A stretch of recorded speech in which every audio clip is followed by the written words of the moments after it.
Selamat datang di pembelajaran komunikasi data.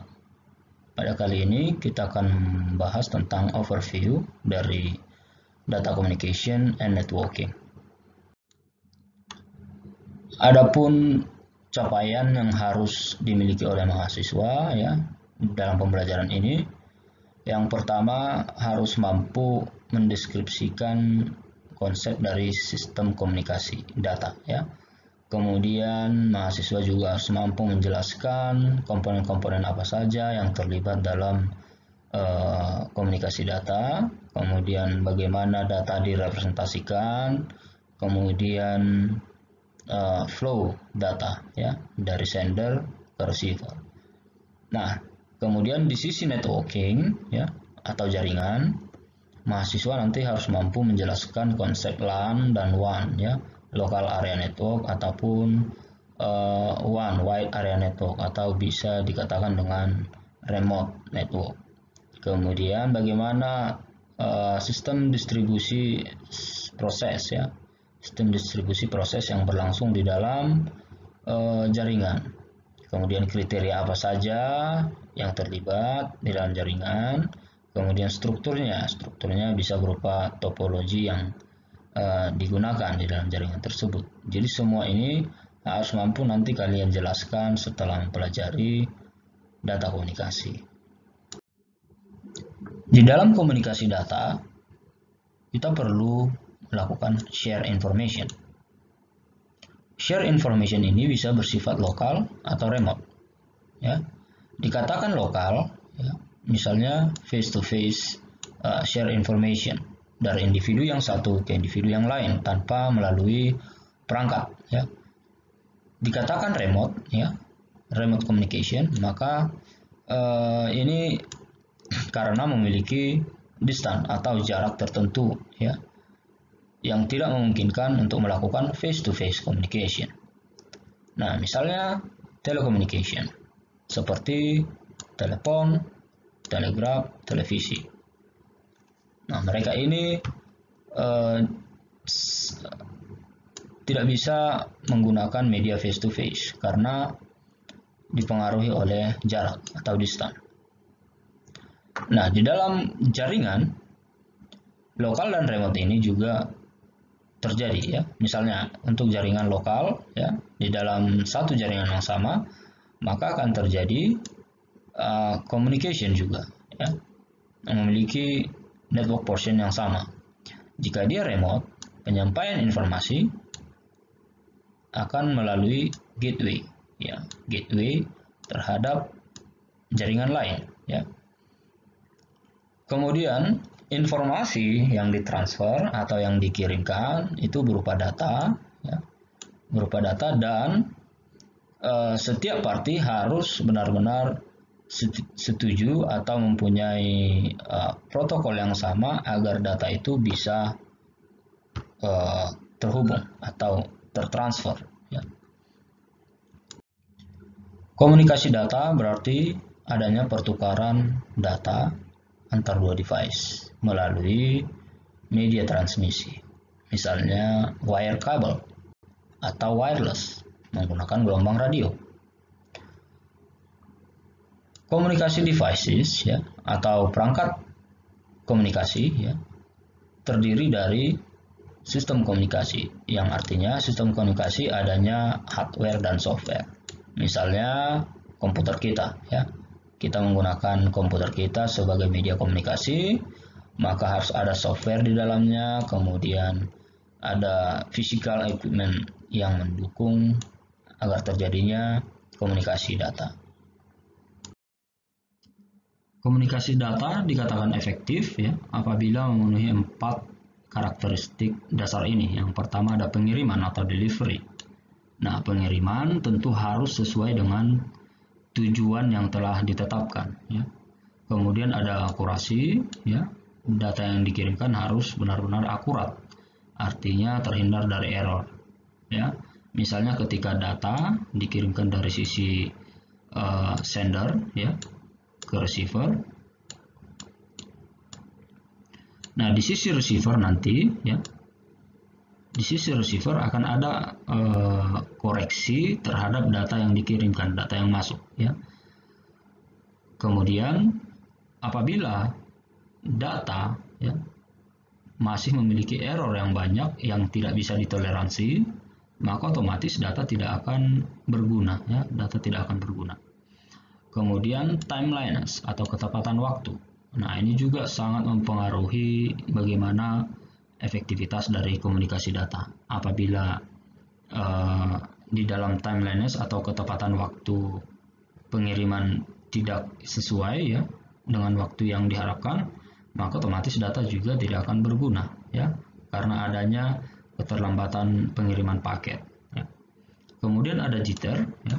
Jitter di sini merupakan karakteristik komunikasi data yang mengarah pada variasi waktu kedatangan data sendiri, ya, atau lebih tepatnya mengacu pada keterlambatan yang tidak merata, sehingga akan menyebabkan kualitas data yang dihasilkan akan berbeda. Misalkan ketika kita menonton streaming, ya, jika ada keterlambatan pengiriman data, maka otomatis akan berpengaruh terhadap kualitas, ya, kualitas dari pengiriman data berupa gambar atau voice, ya, nanti tidak akan memiliki kualitas yang baik, ya.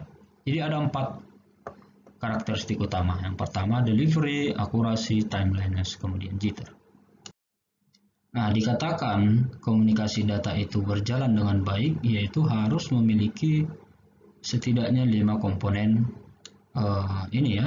Yang pertama ada message, ya. Ada message, ini berupa informasi yang akan dikirimkan atau data yang akan dikirimkan, bisa berupa audio, video, atau teks yang akan di encode, ya, encoding, ya, kemudian ditransmisikan, ya. Kemudian ada di sini ada sender, ya. Artinya di sini adalah pengirim, di mana perangkat ini nanti akan mengirimkan message ini, akan mengenerate message ini, ya. Kemudian sender ini juga akan mengenerate yang disebut sebagai error correction juga, ya, akan dikirimkan nanti bersama error correction. Kemudian di dalam receiver akan di decode lagi, ya, di decode apakah data yang dikirimkan benar atau tidak, atau apakah pada saat transmisi terjadi error yang lebih, ya, yang berlebihan hingga merusak data tersebut atau tidak, nanti akan diketahui di sisi receiver, ya. Nah, kemudian message, sender, kemudian ada receiver, ya. Receiver dan juga sender hampir sama, ya, fungsinya, ya. Kalau sender dia mengirimkan, kalau receiver dia menerima, ya. Namun untuk perangkatnya bisa sama-sama workstation, ya. Receiver juga bisa workstation ataupun telepon, televisi dan lain sebagainya, atau komputer, ya. Nah, kemudian ada di sini transmission medium, ya, atau media transmisi, yaitu media yang digunakan oleh kedua ini, sender dan receiver, untuk tempat message ini, tempat bit yang akan dikirimkan ini berpropagasi terhadap receiver. Bisa berupa guided media atau unguided media. Nah, kemudian ada protokol, ya. Jadi kedua party ini, sender dan receiver, harus menyepakati protokol apa yang digunakan, ya. Di dalam jaringan komputer mungkin Anda sudah belajar banyak tentang protokol. Nah, jadi protokol itu aturan yang berlaku di dalam kedua ini, ya. Misalnya dalam kehidupan sehari-hari, ketika kita berkomunikasi dengan yang lain, seseorang misalnya, kita harus menyepakati bahasa apa yang kita gunakan, ya. Ketika saya misalnya orang Indonesia, ya, ingin berbicara dengan orang Cina, kita harus sepakat bahasa apa yang kita gunakan, apakah bahasa Cina atau bahasa Indonesia, atau ada kesepakatan menggunakan bahasa Inggris, ya, agar sisi receiver nanti bisa mengerti apa yang kita katakan, ya. Nah, di sini sudah dijelaskan juga, ya, ada message, sender, receiver, transmission, medium, dan protokol. Representasi data di dalam sistem komunikasi data bisa berupa teks ya. Nah, teks ini nanti akan direpresentasikan berupa pola bit 1 dan 0 ya, 1 dan 0. Kemudian pada umumnya yang dipakai ini sekarang adalah ASCII code atau American Standard Code for Information Interchange ya. Ini mewakili 127 karakter. Jadi itu untuk teks. Nah, kemudian ada number ya, di mana number ini juga berupa pola urutan bit 1 dan 0 atau 01. Nah, namun untuk number tidak menggunakan ASCII code. Namun langsung saja kita konversikan ya, menggunakan sistem konversi menjadi biner, menjadi 0 dan 1. Misalnya kita konversikan desimal atau heksadesimal atau oktal ya.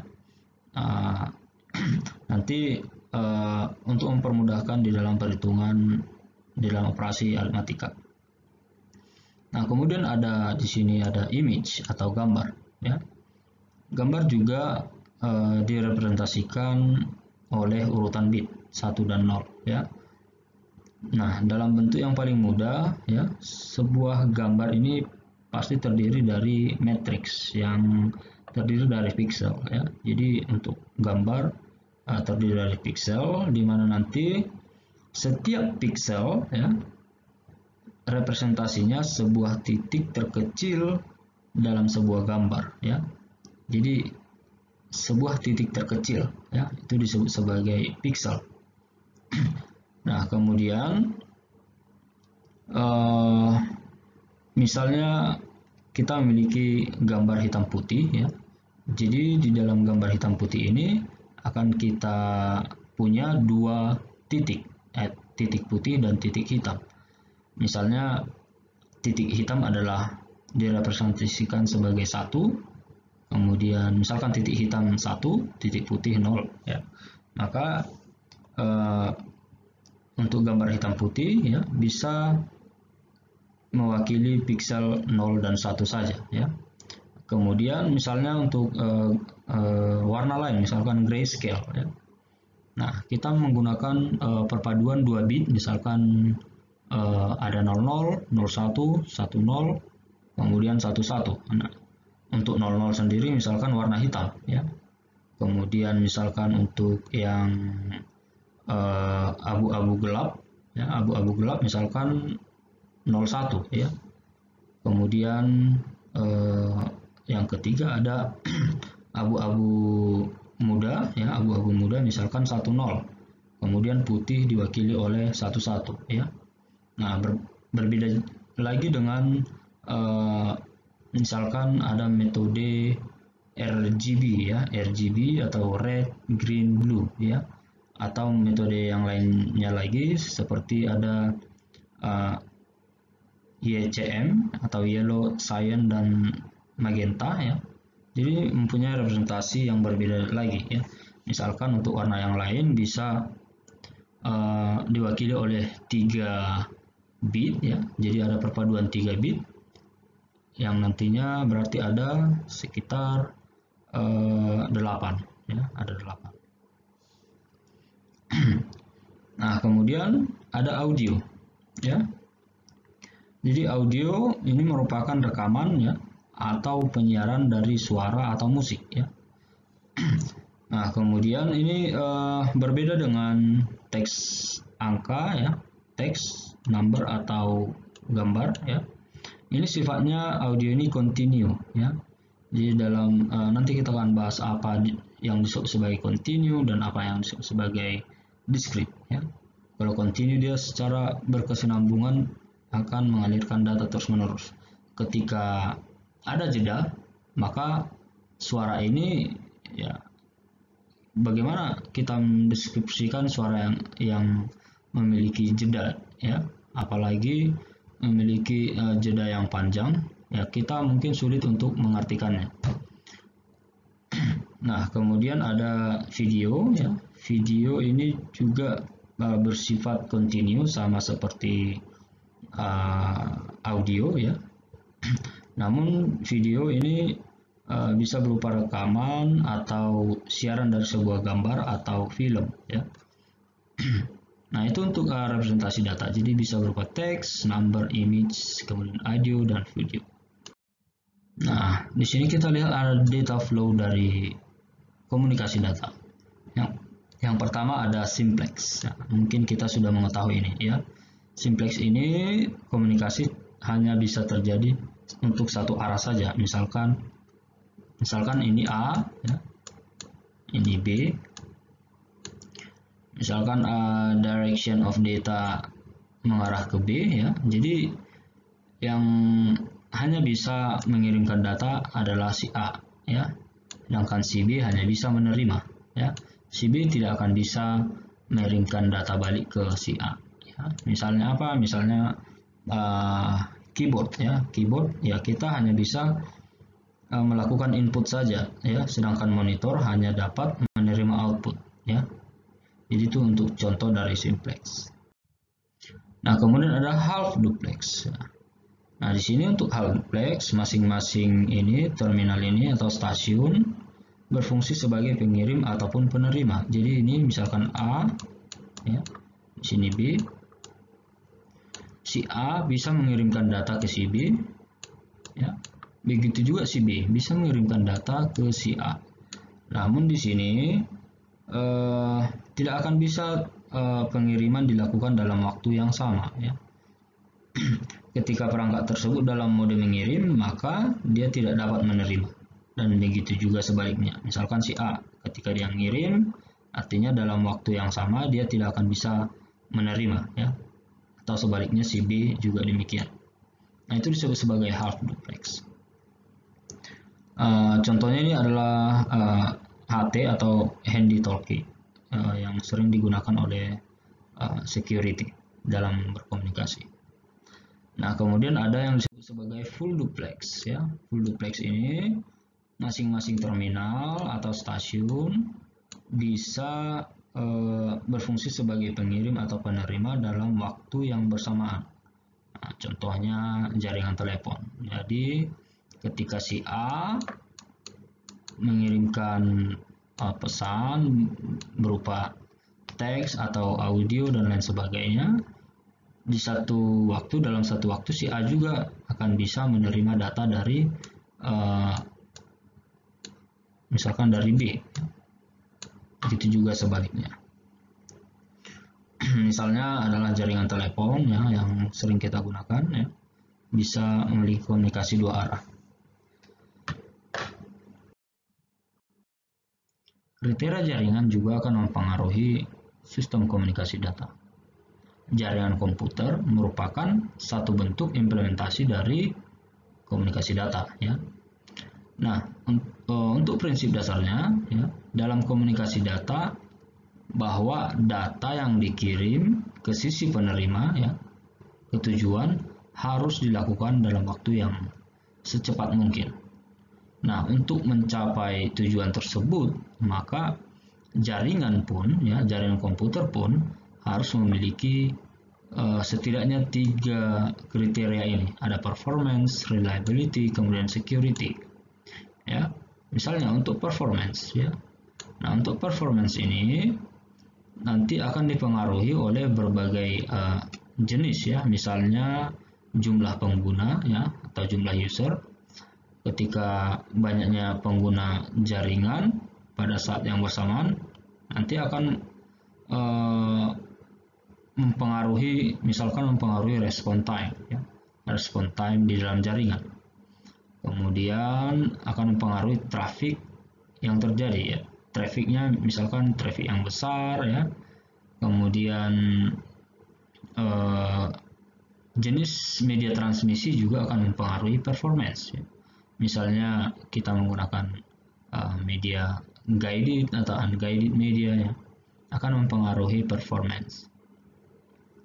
Nah, kemudian ada kemampuan hardware juga akan mempengaruhi performance. Bagaimana hardware komputer kita, berapa prosesornya misalnya, atau kecepatan dari prosesornya seperti apa, nanti akan mempengaruhi performance. Kemudian misalnya juga dari sisi software ya, dari sisi software juga akan mempengaruhi performance ya.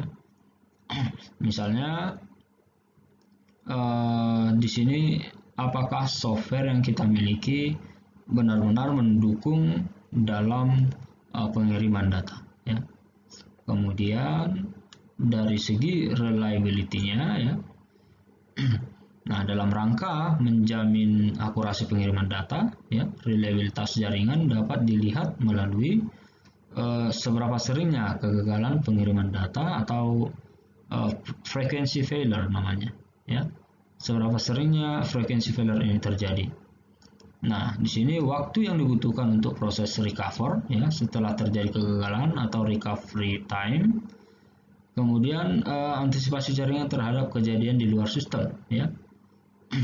Nah, misalnya untuk frequency failure ya, tidak selamanya proses komunikasi data dalam jaringan komputer berjalan mulus ya. Pasti ada nanti failure yang terjadi yang menyebabkan pengguna merasa ya tidak puas dengan layanan dari jaringan tersebut. Nah, kemudian di sini ada security. Nah, di mana security ini sangat perlu juga di dalam sebuah jaringan untuk menjamin keamanan ya. Jadi ini menjadi sangat penting ya apabila adanya permasalahan akses pengguna misalnya atau akses pengguna terhadap sumber daya jaringan ya. Misalnya adanya serangan virus juga ya. Ini sangat penting di dalam sebuah jaringan untuk mendukung komunikasi data. Struktur fisik dari jaringan komputer yang mendukung komunikasi data ada berbagai jenis. Yang pertama point to point, di mana point to point ini satu komputer terhubung dengan komputer lainnya ya. Artinya ada one to one, satu komputer dengan satu komputer lainnya yang dihubungkan menggunakan link, wireless atau wire ya. Nah, misalnya ini adalah kita share komputer kita dengan teman kita ya. Jadi terjadi komunikasi data ya, di dalam jaringan ya, jaringan yang terdiri dari dua terminal atau dua workstation. Nah, kemudian ada multiple point ya, misalnya point to multi-point ya. Di sini ada satu mainframe yang sifatnya share kepada banyak user di sini. Misalnya adalah hotspot atau access point yang bisa diakses oleh berbagai user ya atau workstation. Kemudian untuk topologi jaringan ya, yang mendukung komunikasi data ada mesh, ada star, kemudian bus topologi, kemudian ada ring topologi. Mungkin semua ini sudah familiar ya, karena sudah dibahas di jaringan komputer. Nah, ada di sini mesh topology ya, fully connected mesh topology. Jadi setiap setiap workstation saling terhubung satu sama lain ya.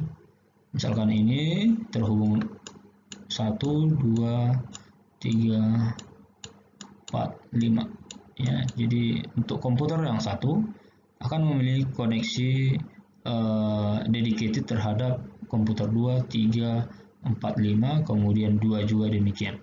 Jadi sebagai fully connected ya.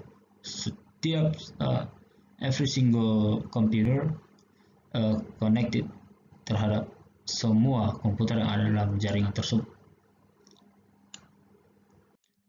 Nah, kemudian ada star topology ya. Star topology ini mereka akan terkoneksi melalui ada di sini yang namanya hub ya. Melalui hub mereka akan terkoneksi ya. Kemudian ada bus topology.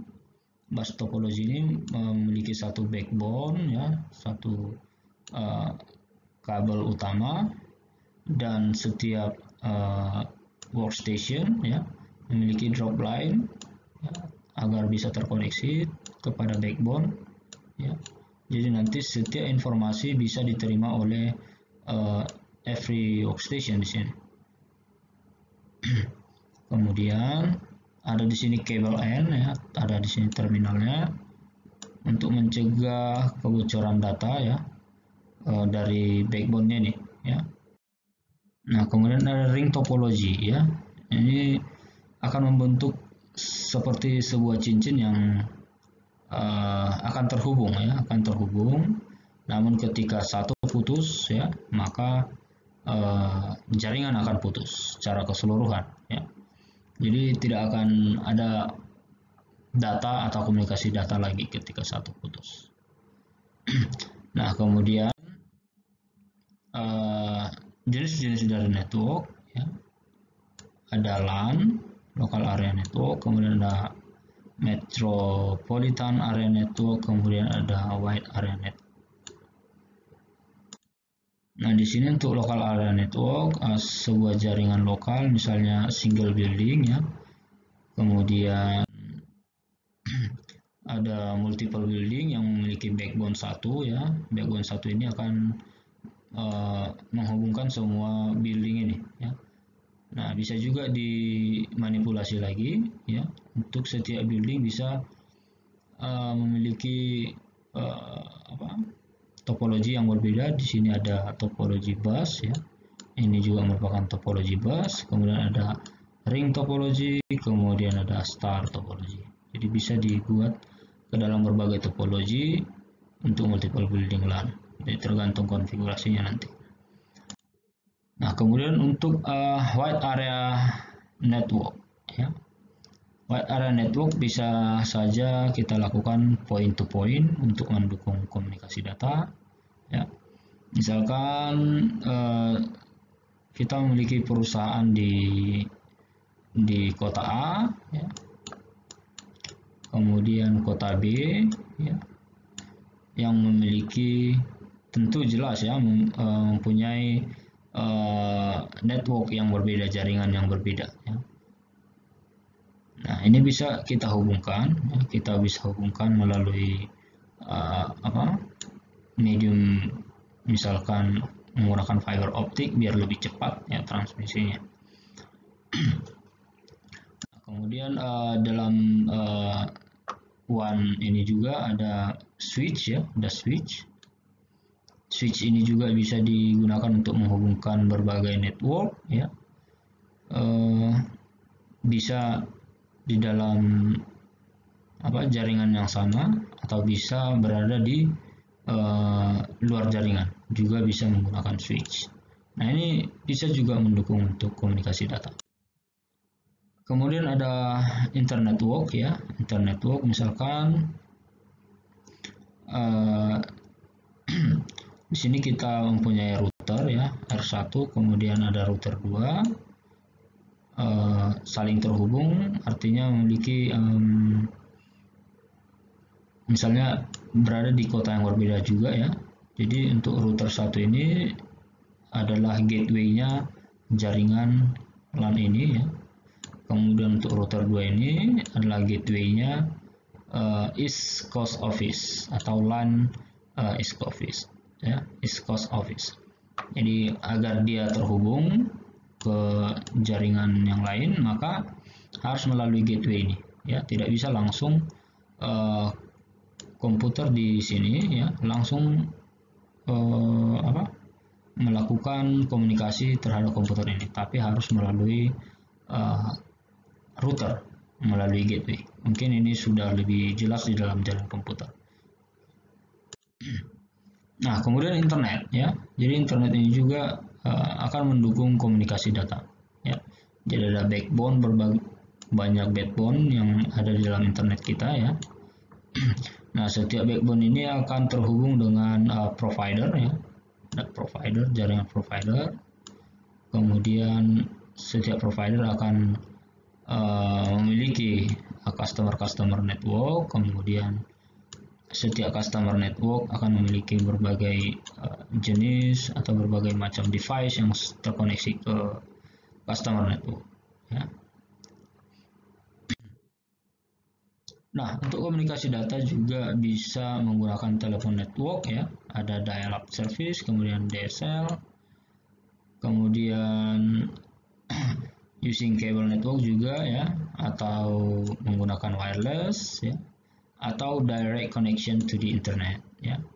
Ini semua bagaimana kita mengakses internet untuk melakukan komunikasi data ya. Nah, jadi sampai di situ untuk pembelajaran pengantar atau pengenalan komunikasi data ya. Jadi hanya pengenalannya saja. Kalau secara detail kalian sudah memperolehnya di jaringan komputer ya. Oke, cukup sekian untuk pembelajaran di pengantar komunikasi data, maka kita akan lanjut ke chapter 2. Oke, sekian dan terima kasih.